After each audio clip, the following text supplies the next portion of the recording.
Pour répondre à une mauvaise anticipation de l'augmentation massive du numerus clausus, le gouvernement envisage une réforme de l'internat.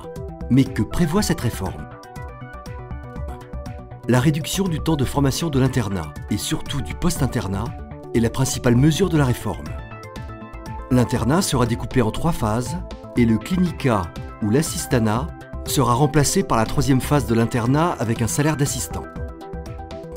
Les surspécialisations effectuées pendant le clinica actuellement seront remplacées par des options de DES qui devront être choisies rapidement dès les premiers semestres.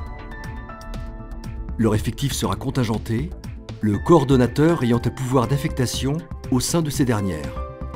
Certains services auront des agréments exclusifs selon les phases de l'internat, ce qui va à l'encontre d'une diversité d'expériences des internes dans chaque service.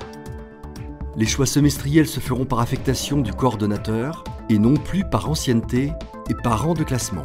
Il pourra même imposer à l'interne un changement de spécialité. Pour nous, internes de Paris, les conséquences sont lourdes. Un système rigide découpé en 3 phases, avec moins de choix de stage. Un risque de retour aux grandes heures du mandarinat si un interne ne donne pas satisfaction à un coordonnateur. Un travail de senior pour un salaire d'assistant dès le 6e semestre pour certaines spécialités.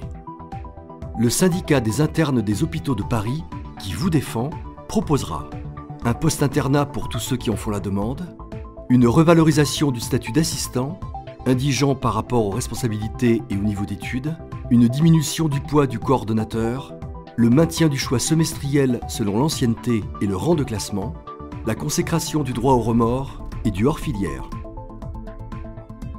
Nous devons nous mobiliser au sujet de cette réforme. Pour vous faire entendre, contactez-nous. Avec le SIHP, défendons la qualité de l'internat à Paris.